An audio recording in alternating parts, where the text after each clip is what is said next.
رفیق، اگه برق 1 ماه کل دنیا قطع بشه چه اتفاقی میفته؟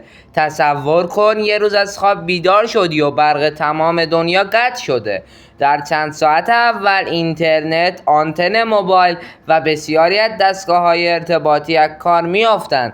بعد 1 تا 2 روز یخچالا خاموش میشن و مقدار زیادی از مواد غذایی فاسد میشه. بیمارستان ها ابتدا از ژنراتورهای اضطراری استفاده می کند، اما اگر سوخت آنها تمام شود جان بسیاری از بیماران به خطر می افتد. پمپ های آب و بسیاری از پمپ بنزین ها نیز از کار می افتند و تامین آب و سوخت با مشکل روبرو می شود.